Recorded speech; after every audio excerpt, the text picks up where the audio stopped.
सर्वप्रथम पत्रकार बंधूंच्या या ठिकाणी हिंदू जनजागृती समिती, महाराष्ट्र मंदिर महासंघ, त्याचबरोबर हिंदू हिंदू परिषद आणि पुजारी मंडळाकडून हार्दिक स्वागत करतो. आणि दीर्घकाळ चाललेल्या या लढ्यामध्ये खरं तर अधिवक्त्यांनी त्यांची लढाई न्यायालयामध्ये केली, हिंदुत्ववाद्यांनी फील्डवरती आंदोलनं केली, परंतु या सगळ्या गोष्टी लोकांपर्यंत पोहोचवण्याचं कार्य जे केलं त्याच्यामध्ये पत्रकार बंधू भगिनींचा खूप मोलाचा वाटा आहे आणि तुमच्या सगळ्यांच्या सहकार्याने आजच्या या स्थितीपर्यंत आपण पोहोचलो असं या ठिकाणी म्हणता येईल. आजचा विषय गुंगे काकांनी या ठिकाणी सांगितला की सर्वोच्च न्यायालय क्षमा करा उच्च न्यायालयाची ऑर्डर आत्ता 10 दिवसापूर्वीची अशी आहे की तुळजापूर देवस्थान भ्रष्टाचार प्रकरणामध्ये जे 16 लोक दोषी आहेत त्यांच्यावरती तत्काळ कारवाई करावी आणि त्या संदर्भातली तपास आणि सगळी पुढची प्रक्रिया सुरू करावी. वास्तविक पाहता या सगळ्यांचं बॅकग्राऊंड जर आपण पाहिलं तर तुळजापूर देवस्थानाच्या भ्रष्टाचारासंदर्भातली ही ओव्हरऑल जी प्रक्रिया याच्यामध्ये 1991 ते 2009 जवळजवळ 19 वर्षांचा प्रदीर्घ कालावधी. 2010ला या संदर्भात माननीय किशोरजी गंगणे यांनी केलेली तक्रार, छत्रपती शिवाजी महाराजांचं कुलदैवत असणाऱ्या आई तुळजाभवानीच्या मंदिरात जमिनींच्या घोटाळ्यांपासून अगदी आर्थिक घोटाळ्यांपर्यंत या सगळ्या गोष्टी होतात, हे दुर्दैव. आणि या सगळ्या गोष्टीकडं प्रशासन, शासन, संबंधित अधिकारी दुर्लक्ष करतायत हे आश्चर्य. आज 2015ला या संदर्भात तुम्हाला आठवत असेल तर आम्ही धाराशिवमध्ये एक पत्रकार परिषद घेतली होती आणि हा नेमका घोटाळा काय आहे, म्हणजे त्या घोटाळ्यामध्ये डिटेल मी आत्ता जात नाही कारण तुम्ही सगळे जाणता त्याच्याविषयी, की 2010च्या कालावधीमध्ये 32 दिवसांसाठी त्या कालावधीत आलेलं सगळं अर्पण, धन, पेट्यांमधला पहाक, लिलाव, सिंहासन लिलाव, दानपेटीमध्ये झालेला भ्रष्टाचार, या सगळ्या गोष्टी पुढे आलेल्या त्याच्यामध्ये असे. अगदी त्या कालावधीचे तत्कालीन जिल्हाधिकारी किंवा त्या मंदिराचे अध्यक्ष प्रवीण गेडाम त्या ठिकाणचे होते. 1 दिवसासाठी उत्पन्न किती येतं आणि 32 दिवसांच्या कालावधीमध्ये 19 फेब्रुवारी ते 19 मार्च 2010 या कालावधीत किती उत्पन्न आलं, या सगळ्या गोष्टी डिटेल पुढे आलेल्या आहेत त्याच्यामध्ये. म्हणजे अगदी सुरुवातीला 4 ग्रॅम सोनंसुद्धा मिळालं नव्हतं आणि चांदी 20-25 ग्रॅम मिळाली होती. या सगळ्या कालावधीमध्ये ज्यावेळेस त्यांनी हा सगळा तपास केला त्यावेळेस आपल्या सगळ्यांच्या समोर आकडेवारी आहे किती प्रचंड प्रमाणात सोनं आणि चांदी त्या ठिकाणी मिळाली. आमचा प्रश्न हा आहे की रस्त्यावरती आंदोलनं आम्ही केली, त्याचबरोबर निवेदनं दिली, वेळोवेळी या गोष्टींसंदर्भात लोकशाही मार्गाने आपण विरोध या ठिकाणी केला आणि हे सगळं झाल्यानंतर अजून कारवाई होत नाही. 2006ला या ठिकाणी राज्य गुन्हे अन्वेषण विभागाकडनं चौकशी चालू होती, CID नेमली जाते याच्यावरती, आणि ते झाल्यानंतर सुद्धा जर 9-10 वर्ष या सगळ्या गोष्टी होत नसतील तर नाईलाजास्तव हा शब्द मला वापरावा लागतो या ठिकाणी. खरं तर शासन प्रशासनाने आपलं स्वतःचं कर्तव्य पार पाडलं पाहिजे, परंतु ते पार न पाडल्यामुळं 2015ला या सगळ्या गोष्टी होऊन सुद्धा संबंधित दोषी अधिकाऱ्यांवरती, संबंधितांवरती कारवाई होत नाही. म्हणून हिंदू जनजागृती समितीला हायकोर्टामध्ये धाव घ्यावी लागली.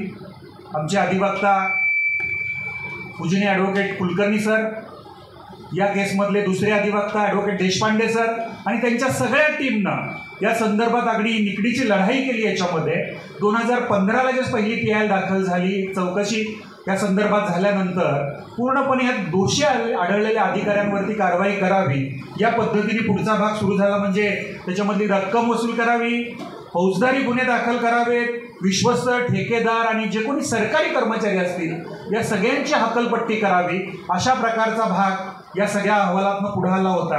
आणि नंतर विधिमंडळामध्ये तो अहवाल सादर केल्यानंतर सुद्धा कार्यवाही होत नाही हे लक्षात आलं. मग पुन्हा एकदा हायकोर्टमध्ये धाव घ्यावी लागली आणि ती सगळी प्रक्रिया झाल्यानंतर हायकोर्टाकडनं ज्या अधिकाऱ्याने या संदर्भातली चौकशी करायला सांगितली होती, केंगार म्हणून, त्यांनी तो अहवाल सादर केला आणि अहवाल सादर केल्यानंतर एक ठातूर-मातूर कारवाई ज्याला आपण म्हणतो त्या प्रकारची कारवाई झाली. कारवाई म्हणताच येत नाही त्याला. याच्यामध्ये एक समिती पुन्हा नेमली गेली, त्याच्यामध्ये दुसरी, आणि त्याच्यामध्ये प्रशासनाकडनं, शासनाकडनं विधिमंडळात अहवाल या अधिकाऱ्यांनी दिल्यानंतर सुद्धा ही केवळ एक अनियमितता आहे आणि याच्यामध्ये दोषी धरता येत नाही अशा प्रकारचा एक अहवाल किंवा अशा प्रकारचा एक पूर्ण त्या चौकशीचा भाग पुढं केला आणि संबंधित लोकांवरती कुठेतरी त्यांचे अपराध लपवण्याचा प्रयत्न झाला, पाठीशी घालण्याचा प्रयत्न झाला। तात्काळ अधिवक्त्यांनी पुन्हा एकदा न्यायालयामध्ये गेले आणि संबंधित गोष्टींनी आमचं समाधान झालेलं नाही। संबंधित लोक आजही मोकाट फिरत आहेत। 16 लोकांची जी नावं या ठिकाणी घेतलेली आहेत त्या ठिकाणी म्हणजे आत्ताच सांगितलं की जवळजवळ या सगळ्या प्रक्रियेमध्ये 9 लिलावदार आहेत, या ठिकाणचे पुढचे 6 तहसीलदार आहेत आणि यानंतर पुढचा भाग पाहिला तर एक व्यवस्थापक आहे, एक धार्मिक अधिकारी आहेत, असे एकूण 16 अधिकाऱ्यांना दोषी ठरवण्यात आलेले। त्याच्यामध्ये न्यायालयामध्ये आम्ही गेल्यानंतर न्यायालयाचे स्पष्ट त्या आदेश त्या जजमेंटमधले असे आहेत की जरी शासन प्रशासन यांना या संदर्भात अनियमितता आहे म्हणून बाजूला ठेवणार असेल, यांना कारवाई करणार नसेल तर न्यायालय या प्रकारे विचार करणार नाही, संबंधितांवरती कारवाई झाली पाहिजे अशा प्रकारचे आदेश दिलेले आहेत। आणि आत्ताच 10 दिवसापूर्वी माननीय उच्च न्यायालयाचं संभाजीनगर खंडपीठ आहे त्या खंडपीठाने आदेश दिले या संबंधित लोकांवरती कार्यवाही झाली पाहिजे। या ठिकाणी आत्ता उल्लेख केला गेला की किती प्रचंड प्रमाणात झालेला अपहार आहे। 8,45,97,000 एवढ्या प्रचंड प्रमाणातला या कालावधीतला हा अपहार आहे आणि असं असताना सुद्धा यांच्यावरती कार्यवाही केली जात नाही आणि म्हणून 10 दिवस झाले सर्व उच्च न्यायालयाचा आदेश असा आहे की तत्काळ गुन्हे दाखल करण्यात यावेत। आणि आपल्या सगळ्यांना माहिती या ठिकाणी की उच्च न्यायालय असेल किंवा सर्वोच्च न्यायालय असेल यांनी कुठलाही आदेश दिल्यानंतर जर तत्काळ शब्द असेल किंवा साधा आदेश जरी दिला तरी या संदर्भात पोलीस प्रशासन किंवा संबंधित खातं हे गुन्हे दाखल करत असतं। आज जवळजवळ 10 दिवस झाले तरी या संबंधित लोकांवरती कुठल्याही प्रकारचे फौजदारी गुन्हे दाखल झालेले नाही आहेत आणि म्हणून आम्ही या ठिकाणी कालच मंत्रालयामध्ये मुख्य सचिव आहेत, प्रधान सचिव आहेत गृह खात्याचे, या सगळ्यांना पुन्हा एकदा निवेदन दिलेले आहेत। माननीय जिल्हाधिकारी धाराशिव यांना पुन्हा एकदा निवेदन दिलेले आहेत की तत्काळ याचा अर्थ 10 दिवस घालवण्याचा होत नाही, त्यामुळं तत्काळ गुन्हे दाखल करावेत, अन्यथा उच्च न्यायालयाच्या निर्णयाचा अवमान केला म्हणून आम्हाला या संदर्भात एक अवमान याचिका दाखल करावी लागेल आणि या प्रकारची तयारी आम्ही सुद्धा केलेली आहे। त्यामुळं अशी वेळ येऊ नये आणि तत्काळ गुन्हे दाखल करण्यात यावेत, संबंधित अधिकाऱ्यांची चौकशी त्या ठिकाणी तपास करण्यात यावा, गुन्हे दाखल करण्यात यावेत, अन्यथा मंत्रालयासमोर सुद्धा आम्हाला उपोषणाला बसावं लागेल। ही वेळ येऊ देऊ नये ही प्रशासनाने काळजी घ्यावी अशी आमची मागणी आजच्या पत्रकार परिषदेच्या माध्यमातून आहे। आणि जोपर्यंत या सगळ्यांवरती कार्यवाही होत नाही, जोपर्यंत जर हे सगळे दोषी त्यातनं आढळले आणि त्यांची संपत्ती त्या सगळ्याची चौकशी होऊन ती वैयक्तिक संपत्ती जप्त करून ही सगळी वसुली करण्यात यावी अशी एक मागणी या ठिकाणी आमची आहे। तर या सगळ्या गोष्टी आपल्या सर्वांना सांगण्यासाठी आजची पत्रकार परिषद होती। ज्यांनी हा न्यायालयीन लढा दिला त्या संदर्भात अधिवक्ता पूजनीय सुरेश कुलकर्णी हे आपल्याला या संदर्भातली पुढचा भाग सांगतील। मी त्यांना विनंती करतो त्यांनी आपल्याला पुढील भाग सांगा। नमस्कार। सर्वप्रथम मी आपली सगळ्यांची क्षमा मागतो, आम्हाला पोहोचायला उशीर झाला।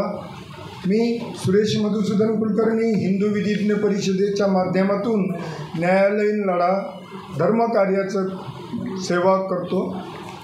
तुळजापूर भवानी मंदिरात 1991 पासून 2009पर्यंत जेवढे काही जिल्हाधिकारी तहसीलदार ही मंडळी भ्रष्टाचारात प्रत्यक्षरित्या गुंतलेली होती। ठेके द्यायचे, लिलाव बोली बोलायची आणि त्यात अनियमितता ठेवायची।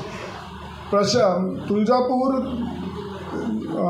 विश्वासांचा असा निर्णय होता की आपण लिलाव बोलायचे नाही, बोली बोलायची नाही, कारण यात देवस्थानाचं नुकसान होतं। हा ठराव घेतल्यानंतर केवळ महिन्याभराच्या आत तो ठराव बदलला आणि पुन्हा लिलाव बोली बोलायला सुरुवात केली। ही बोली बोलताना करोडो रुपये आले तरी देखील तो करोडो रुपये ते देवस्थानाला पैसा जायला पाहिजे होता। सोनं नाणं वाहीक आणि कॅश हे देवस्थानाकडे जायला पाहिजे होतं, लिलावधारकाला जायला पाहिजे नव्हतं। केंगार CID DSP यांचा रिपोर्ट असा आला आहे की या रिपोर्टमध्ये असं सांगितलं, लिलावधारक ठेकेदार तिथे गुंडगर्दी करून राजकीय संबंध हितसंबंध वापरून हा पैसा घरी घेऊन जायचे, सोनं नाणं घरी घेऊन जायचे, देवस्थानांचं नुकसान करायचे। तरी देखील तहसीलदार आणि जिल्हाधिकारी या रँकच्या लोकांनी इकडे डोळेझाक केली. डोळेझाक केल्याने नुकसान यांचं झालं. श्री किशोर गंगणे यांनी हा सगळा मुद्दा वेगळ्या मार्गाने जॉईंट चॅरिटी कमिशनरच्या ऑफिसमध्ये नेला. आपल्या सुदैवाने, भक्तांच्या सुदैवाने सुनील कोतवालसारखे अधिकारी तिथे होते, जे पुढे हायकोर्ट जज झाले. त्यांनी अहवाल दिला की याच्यात उच्चपदस्थ लोक जबाबदार आहेत या सगळ्या अपहाराला. ही समिती मोठ्या अधिकाऱ्याच्या माध्यमातून झाली तर याच्यात दोषीपर्यंत पोचता येईल. सरकार, प्रशासन चौकशी लावून ठेवली CIDच्या माध्यमातून, मात्र त्या चौकशीत व्हावी, त्याला अंतिम रूप घ्यावं, त्याच्या लॉजिकल एंडला जावं असे प्रयत्न होत नव्हते. हिंदू विधिज्ञ परिषद, हिंदू जनजागृती समितीतर्फे एक जनहित याचिका 2015 साली दाखल झाली. त्यात असं जो काय तपास चालला होता त्याला माननीय उच्च न्यायालय मॉनिटर करत होतं, अहवाल देत होते आणि माननीय उच्च न्यायालय म्हणत होतं हे अहवाल योग्य नाही, चौकशी योग्य रीतीने चालली नाही, आम्हाला या पद्धतीने चौकशी करा. आणि मग पुढे चौकशी अहवाल आला. 2017मध्ये श्री शंकर केंगार SP CID यांनी अहवाल दिला, ज्यात त्यांनी असं सांगितलं 8,45,00,000च्या पुढचा भ्रष्टाचार झालेला आहे. भ्रष्टाचार केला ही मंडळी आहे, यांच्या विरुद्ध फौजदारी गुन्हे लावा. बघा, याच्यात दोन गोष्टी झाल्या. आपल्या घरात आपली कोणाची जर वस्तू जरी एक गहाळ झाली तर आपण लगेच पोलिसात तक्रार करतो. पोलीस विचारतात संशय कोणावर आहे, किती रुपयाचं चोरी झाली.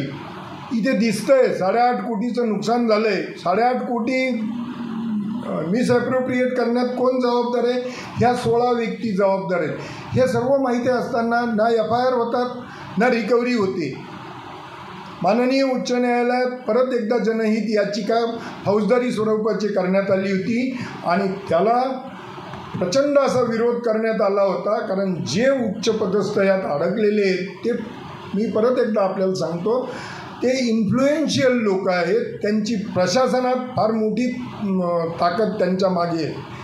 मग न्यायालयासमोर, माननीय उच्च न्यायालयासमोर सर्व रेकॉर्ड दाखल झाला. श्री केंगार यांचा रिपोर्ट आला आणि त्याला कव्हरअप करण्यासाठी श्रीमती लता फड नावाचे SP रँकच्या अधिकाऱ्यांनी सांगितलं की हा जो केंगार साहेब म्हणतात भ्रष्टाचार आहे वगैरे, आमच्या दृष्टीने हे अनियमितता आहे. आणि अनियमितता कोणाकडनं झाली तर आमचे स्वतःचे कलेक्टर, आमचे स्वतःचे तहसीलदार आणि ठेकेदार झाले. आणि म्हणून याला क्रिमिनल बॅकग्राऊंड देता येणार नाही, आम्ही यांना क्लीन चिट देतो. आम्ही एक्झॅक्टली हाच मुद्दा कोर्टाला दाखवला की क्रिमिनल माइंड होतं, मिसअप्रोप्रिएशन होतं, संगनमत होतं आणि तरी पाठीशी कसे घालता.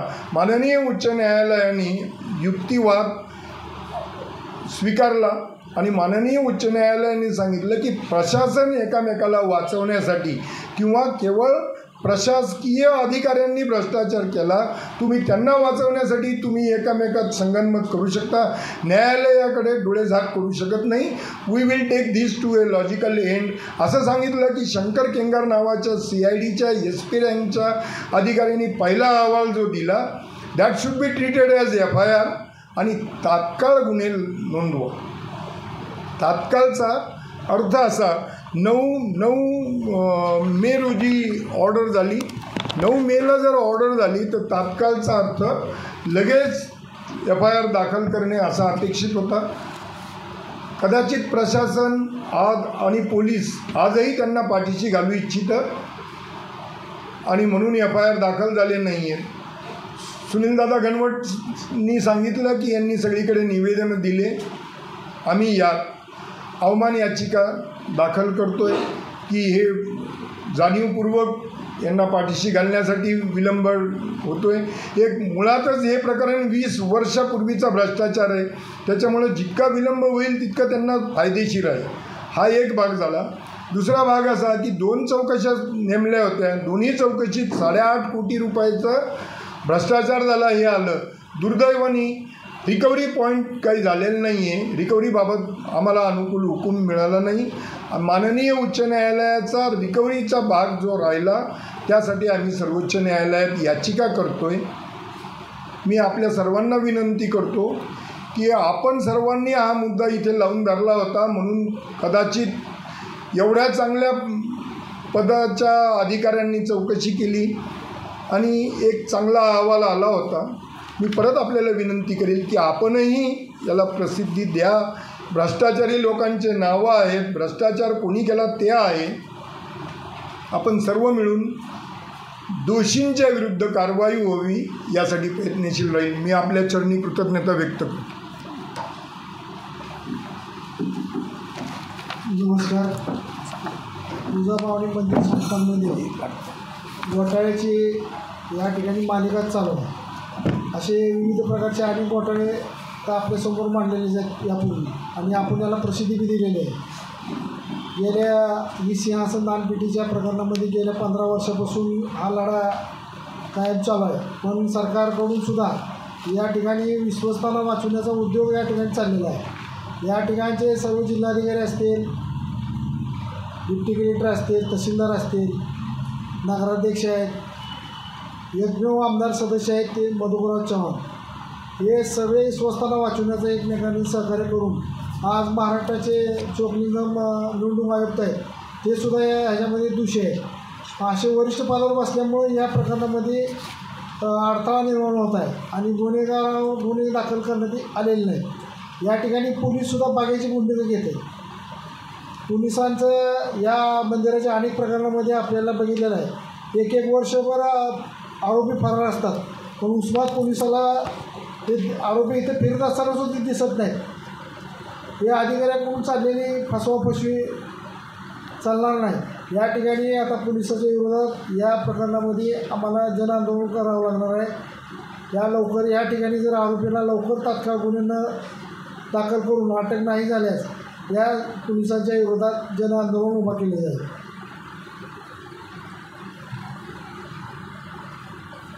भूमिका सगळ्यांना मांडून झालेली आपल्याला कोणाला विचारायचं